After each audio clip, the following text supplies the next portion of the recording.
Ember's Oath. Chapter 6, Part 7, Ember. Neither of us mentioned it. I opened the passenger door of my truck for her. Thank you. My mom would have killed me if I didn't. She climbed in, laughing softly. I already like your mom.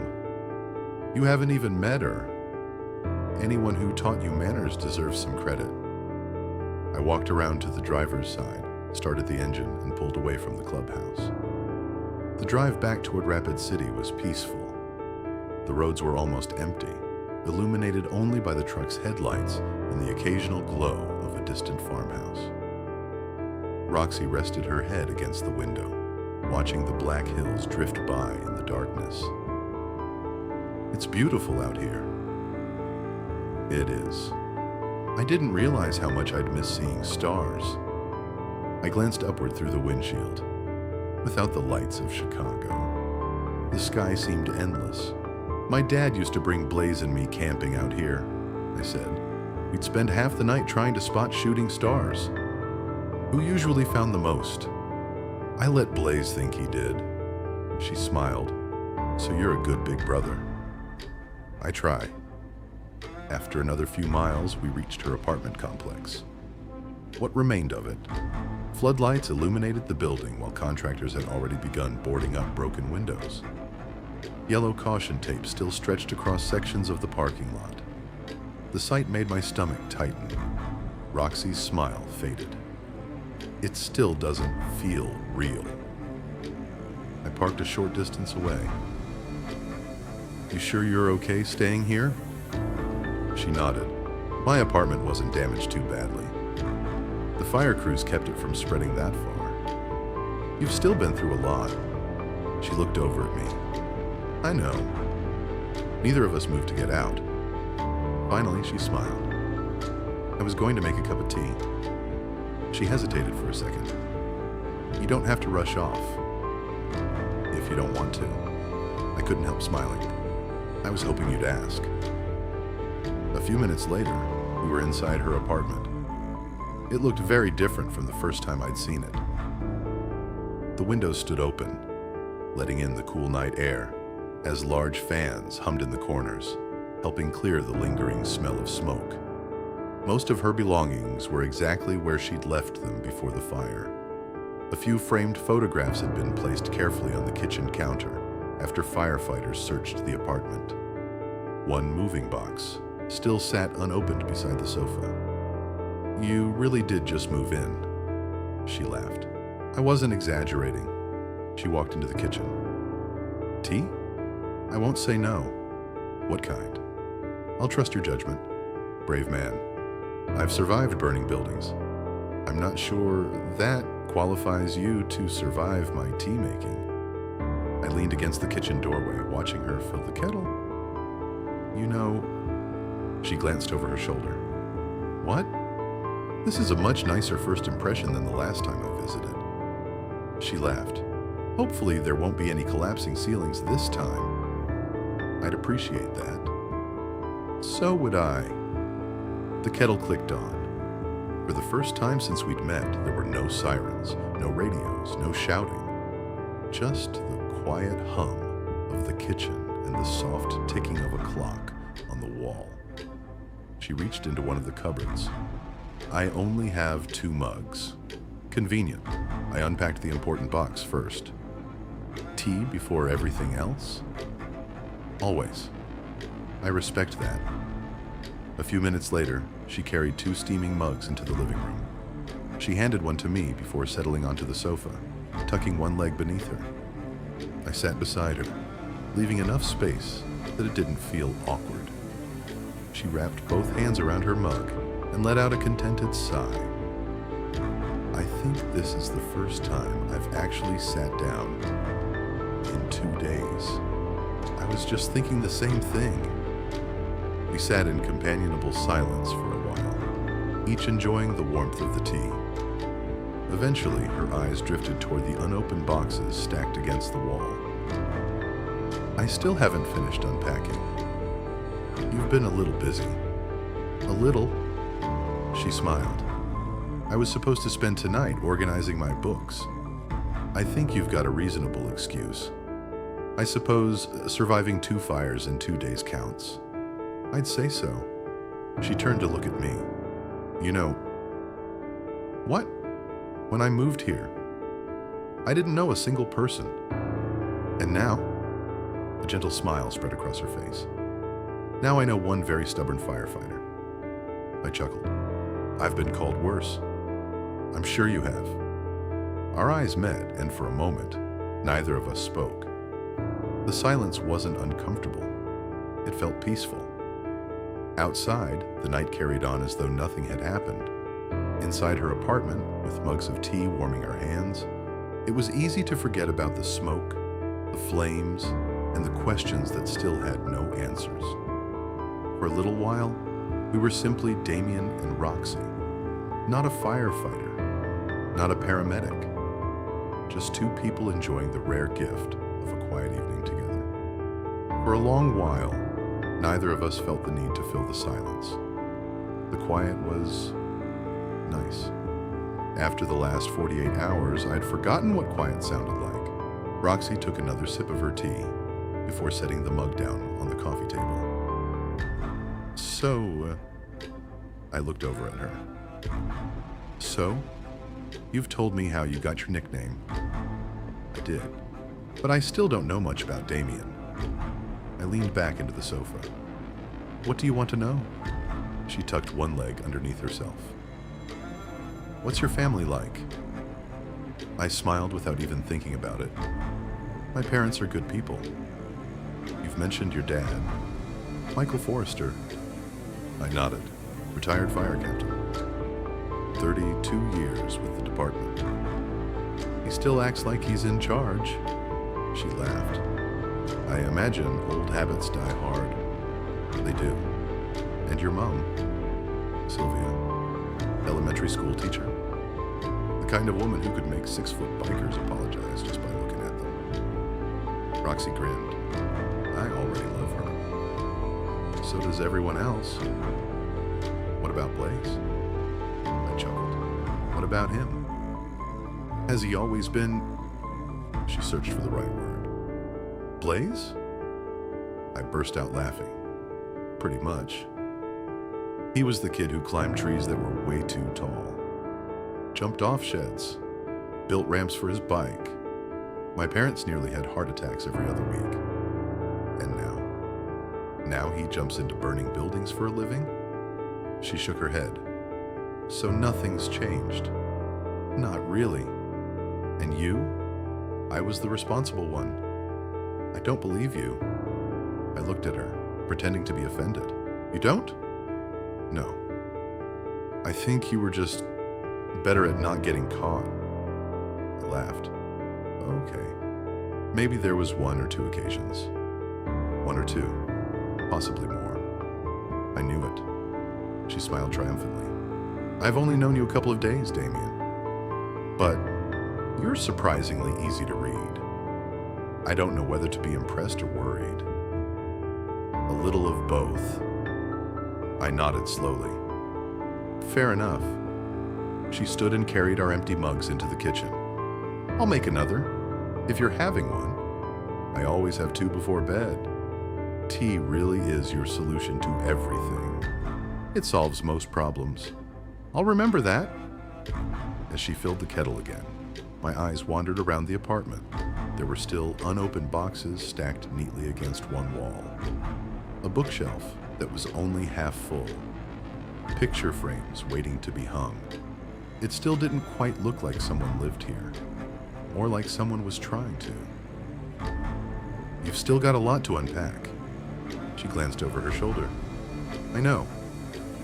I kept putting it off. Then the fire happened. I walked over to one of the boxes. Mind if I help? She looked genuinely surprised. Now? I shrugged. We're both awake. She laughed. You've had stitches for less than a day. I'm lifting books, not furniture. She folded her arms. Doctor's orders. I know my limits. She studied me for a moment before smiling. You really don't know how to sit still, do you? No? I was hoping that answer had changed. Sorry. She shook her head, unable to hide her smile. You are impossible. So I've heard. Fine. She pointed towards the box. Books only. No heavy lifting. No reaching above your shoulder. And if your stitches hurt, I'll stop. She narrowed her eyes. You promise? I promise. Good. She disappeared into the kitchen while I knelt beside the first box. The top flaps were only loosely taped shut. Inside were dozens of books. Crime novels, fantasy, medical textbooks, travel guides. You've got quite a collection. Her voice drifted through from the kitchen. They followed me everywhere. I picked up the first novel, The Hobbit. A classic. You've read it? 3 times. I approve. She laughed. I didn't realize I needed your approval. You absolutely do. Oh, I'm very particular about books. She returned carrying 2 fresh mugs of tea. I'll bear that in mind. Together we started filling the empty shelves. She handed me books while I arranged them. It was simple, almost ridiculously ordinary. And maybe that was why I enjoyed it so much. There was no emergency, no smoke, no sirens, just quiet conversation as we debated where different authors belonged and laughed when she admitted she'd bought some books purely because she liked the covers. At one point, she held up a thick fantasy novel. I've never actually finished this. Too long? I got distracted. I'll pretend I didn't hear that. She nudged my arm with her shoulder. You really do like reading. I don't get much chance. But when I do, it's usually with a coffee in one hand. And my phone switched off. She smiled. I like that. When the final book slid onto the shelf, she stepped back and admired it. That already feels more like home. I looked around the apartment. It wasn't much. One shelf filled with books. A few empty boxes folded flat against the wall. But somehow, the place felt warmer than when we walked in. She caught me looking around. What? You smiled. I did. You did. I hadn't even realized. I guess. I looked back at the bookshelf. It's nice seeing someone get a fresh start. She was quiet for a moment. So do I. Our eyes met again. Neither of us rushed to look away. For the first time since we'd met, the world outside seemed very far away. No fires, no investigations, no club business. Just a firefighter helping a paramedic turn an apartment into a home. Neither of us knew how long that peace would last, but tonight, it was enough. Chapter 7. Roxie. I couldn't remember the last time I'd laughed this much. Maybe it had been months, maybe longer. The apartment finally felt lived in. A few more boxes had disappeared, thanks mostly to Damien refusing to sit still despite the 3 stitches pulling at his shoulder every time he reached for another book. I'd caught him wincing more than once. He'd caught me noticing. I'm fine, he'd said for what had to be the 10th time. And I've told you 10 times, I replied, placing another novel on the shelf, that you're a terrible liar. I prefer optimistic. I prefer stubborn. I've heard that before. You've earned it. He placed another book onto the shelf before stepping back to admire our admittedly uneven work. I think that looks pretty good. I followed his gaze. One shelf was neatly organized. The one beneath it, not so much. I folded my arms. You put fantasy next to medical textbooks. They're both educational. They are absolutely not. They both involve people trying not to die. I stared at him. I hate that your logic almost makes sense. A grin spread across his face. So I win. No. I definitely won. You absolutely didn't. I did. You cheated. His eyebrows lifted. How exactly do you cheat at putting books on a shelf? I don't know yet, but I'm sure you found a way. He laughed. I like that you're inventing crimes now. I'm adapting. Dangerous. For you. I walked over and deliberately moved 3 of the books he'd just arranged. There. He blinked. What was that for? They were in the wrong order. They weren't. They were. I organized them by height. I looked at him as though he'd just admitted to kicking puppies. By height? It looks tidy. It looks chaotic. It literally goes from tallest to shortest. It should be alphabetical. He frowned. That's a lot more work. Exactly. I regret helping. You loved helping. I tolerated helping. You smiled. I was in pain. I laughed. You really are impossible. So everyone keeps telling me. I pointed toward the sofa. Sit. I'm already standing. Yes, that's the problem. I'm fine. I gave him my best paramedic stare. He sighed dramatically. You've got that look. What look? The one that says I'm about to lose this argument. You were never winning it. He looked toward the ceiling as though searching for help. There are no witnesses. I don't need witnesses. I feel like I should have rights. You do. What are they? To sit down before you split your stitches. He looked at his shoulder. They're not going to split. Do you know that? No. So? He let out the most exaggerated sigh I'd ever heard before dropping onto the sofa. There. Happy? Ecstatic. You enjoy bossing people around. I'm a paramedic. It's practically part of the job description. I can't even argue with that. I know. I disappeared into the kitchen before returning a moment later carrying 2 fresh mugs of tea. He looked at the mug I'd handed him. You really do solve everything with tea. It hasn't failed me yet. What if someone's arm falls off? Tea first. He laughed. Then hospital. Obviously. I was getting worried. He took a careful sip before looking around the apartment. It already feels different in here. I followed his gaze. The bookshelf was full. Most of the empty boxes had been flattened and stacked neatly beside the front door. A throw blanket now rested over the back of the sofa instead of being stuffed into another box. It actually feels like home. It does. A warm smile spread across my face. Thank you. He looked genuinely confused. For what? For helping. You didn't have to. I know. But you did. He shrugged. It wasn't exactly hard. No. But it meant a lot. His hazel eyes met mine. I'm glad. For a moment, neither of us spoke. The comfortable silence between us settled in again. I was just reaching for my mug when my phone rang. The cheerful ringtone echoed through the apartment. I smiled automatically as I picked it up. The smile faded slightly when I saw the screen. Viv. I smiled at Damien. My sister. He smiled back. The one who's coming to stay with you? Yeah. We've had it planned for weeks. She and the kids are supposed to be here later today. I've been looking forward to seeing them. I answered the call. Hey, Viv. How far away are you? For a second, there was nothing. Then I heard heavy, uneven breathing. Viv? Her voice came through, trembling.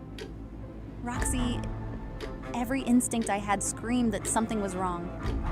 I stood so quickly my chair scraped loudly across the floor. Viv, what's happened? I'm driving. The kids are in the car. I think someone's following us. My stomach dropped. What? I left a service station about 15 minutes ago. There was a blue pickup behind me. I didn't think anything of it at first, but every turn I've taken, it's still there. I could hear Daisy crying softly in the background. Then Noah's small voice. Mummy, are we nearly at Auntie Roxie's? Vivian took a shaky breath. I don't know what to do. I forced myself to stay calm. Listen to me. Are your doors locked? Yes. Good. Keep them locked. Stay on the main road. Don't pull over. And whatever you do, don't drive to my apartment. I don't want them knowing where you or the kids are. I wasn't going to. I've already called 911. They told me to keep driving until a deputy intercepts me. Good. You're doing exactly the right thing. I looked over at Damien. He'd already stood up. One look at my face was enough. My sister, I said quietly, covering the phone for a second. She and the kids are on their way here. She thinks someone's following her. His expression instantly hardened. Is she okay? I don't know yet. Without another word, he picked up his truck keys. We're going. I nodded before putting the phone back to my ear. Viv. I'm here. Can you tell what road you're on? There was a pause. I've just passed a sign. County Road 8. And there's an old grain elevator on my right. I repeated the information to Damien. He was already opening a Maps app on his phone. I know where that is. He grabbed his jacket. It's about 15 minutes from here. I turned back to the call. Viv, stay on the line with me. Don't stop driving, I say as pull on my coat and run for the front door. The police are coming, she says, still panicked. So are we. I heard her let out a shaky breath. Please hurry. Before I could answer, Daisy's frightened voice came through the speaker. Mummy. The blue truck's still behind us. Every hair on the back of my neck stood up. This wasn't someone getting lost. This was someone deliberately following my sister. And she was bringing my 8-year-old niece and 5-year-old nephew to safety. Or at least, she was trying to. I'd barely finished pulling my coat on before Damien opened the apartment door. Come on, Damien said. I was already moving. My heart hammered against my ribs as we hurried down the stairs, neither of us bothering to wait for the lift. I kept the phone pressed tightly against my ear. Viv? I asked. I'm still here, Viv replied, breathing hard. Can you still see the pickup? There was a pause. Viv hesitated. She took another unsteady breath. Yes, it's about 4 cars behind me now. I frowned. Has it tried to overtake you? No, Viv answered.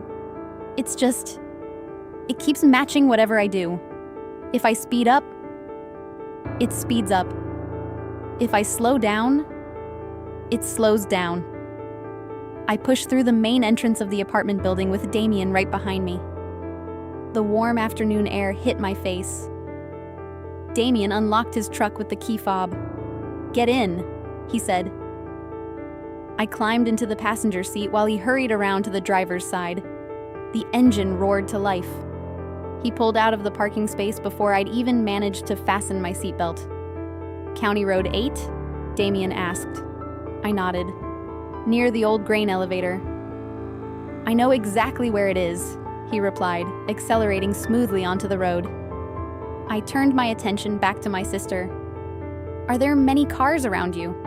I asked.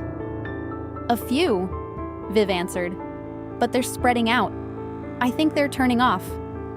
Okay, stay with the traffic if you can. If you see a busy petrol station or somewhere with lots of people, tell the dispatcher before you pull in. I will. For a few seconds, all I could hear was the sound of tires rolling over the road. Then a tiny voice came through the speaker. Auntie Roxie? Noah asked quietly. Tears instantly pricked my eyes. Hey, buddy, I said as calmly as I could. Are you coming? We're on our way. Promise? I promise. I'll be there as fast as I can. Okay. His little voice wobbled. Daisy's scared. I swallowed the lump in my throat. Can you do me a favor? Uh-huh. Can you hold your sister's hand for me? There was a tiny sniff before he answered. I already am. I closed my eyes for a moment. You're being very brave. I know, Noah replied. I've got to look after Daisy. Despite everything happening around us, I smiled. You're doing an amazing job. The phone shifted, and Viv came back onto the line. Thank you, she said, her voice cracking. You've got the bravest little boy in the world. A quiet sob escaped her. I don't know why this is happening. We'll figure that out later, I said firmly. Right now, I just need you to keep driving. Beside me, Damien never took his eyes off the road. Ask her what she's driving, he said. I nodded. Viv, what car are you in? The silver Honda CR-V. Good, Damien said. That'll make it easier to spot. He reached for the hands-free controls in his truck. I'm calling Blaze. I looked at him. You didn't have to involve everyone. I didn't, he replied. I involved Blaze. Within seconds, the call connected through the truck's speakers. You're on speaker, Damien said. Everything okay? Blaze asked. No, Damien answered, his voice becoming calm and clipped, the same voice he'd used at every emergency I'd seen him handle. Roxie's sister is being followed. She's driving a silver Honda CR-V on County Road 8. The vehicle following her is a blue pickup. The police have already been called. There wasn't even a second's hesitation. I'm on my way, Blaze replied.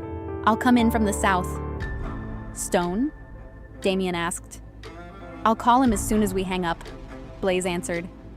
Keep me updated. The call ended. I looked over at Damien. You really didn't have to involve anyone else.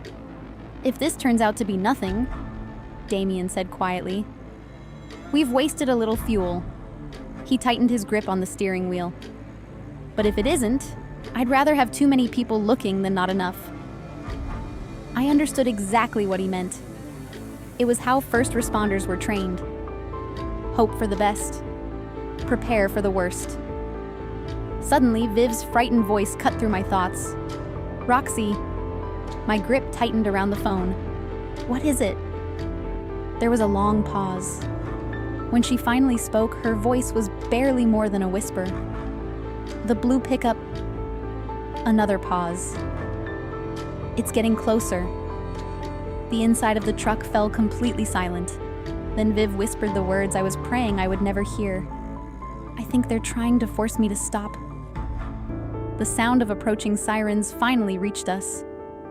Blue lights appeared in the distance, weaving steadily through the light afternoon traffic. Within moments, 2 sheriff's deputies pulled into the lay-by, followed closely by an ambulance. The flashing blue and red lights reflected across the silver Honda and the side of Damien's truck. The danger had passed, but the fear still lingered. A deputy climbed out of the lead patrol vehicle and approached us with calm, measured steps. I'm Deputy Carter, he said, looking first at Viv before glancing at me and Damien. Who's the driver of the Honda? Viv slowly raised her hand. I am. I know you've had a frightening afternoon, ma'am, but I'd like to get a statement from you as soon as you're able. Viv nodded. I'll do whatever you need. Good. He gave her a reassuring smile.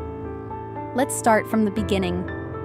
As Deputy Carter led Viv a short distance away, another deputy crouched beside Daisy and Noah. He smiled kindly. You two were very brave today. Noah looked up at him. I held Daisy's hand. The deputy smiled. I heard you did. That's exactly what a big brother should do. Noah puffed his little chest out just a fraction. I didn't let go. You certainly didn't. Daisy finally looked up at Damien. Her eyes were still red from crying. Are the bad people gone? Damien knelt until he was at her eye level. They've gone for now, he said gently. And there are lots of people looking for them. The police, he nodded, and some very good people helping them. She wrapped her arms around him again without another word. He hugged her back carefully, making sure she felt safe. Watching him with the children, something warmed inside me. This wasn't just the firefighter I'd met a few days ago. This was the man behind the uniform, patient, kind, steady, exactly the sort of person frightened children instinctively trusted. One of the paramedics from the ambulance walked over carrying a response bag. I'm Sarah, she said warmly. Mind if I check everyone over? Viv agreed immediately. The children were examined first. Apart from being frightened, neither of them had a scratch. Viv's blood pressure was a little high, but considering what she'd been through, none of us were surprised. Sarah eventually turned to me. You sure you're all right? I smiled faintly. I'm fine. She gave me a knowing look. Paramedics always say that. I laughed quietly. You're not wrong. She looked at Damien. And you? I'm good. Sarah folded her arms. You look familiar. Damien smiled.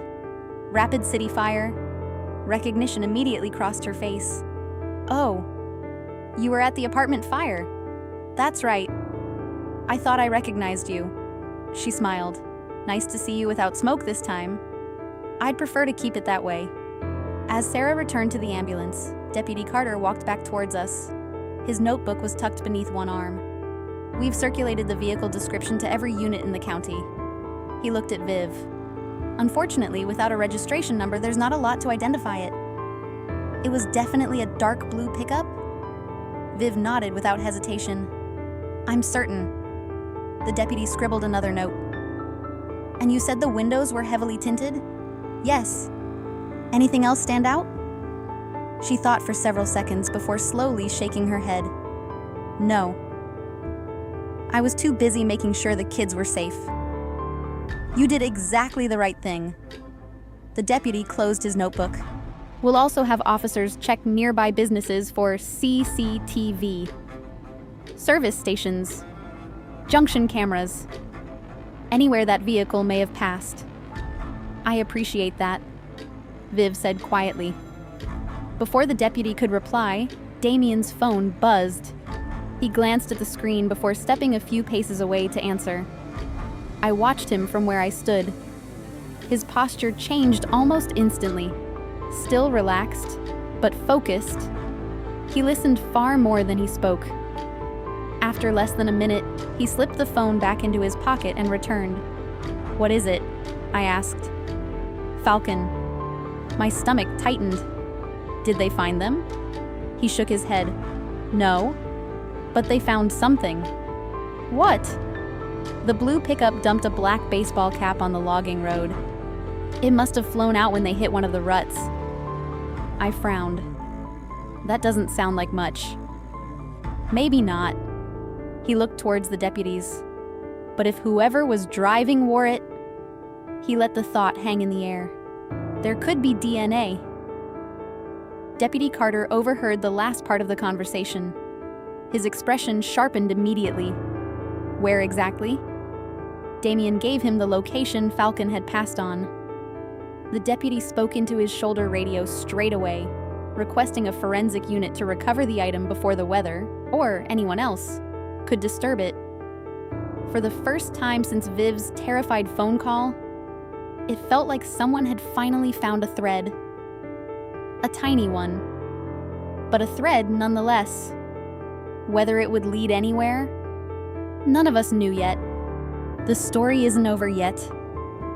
Join me in the next chapter of Ember's Oath.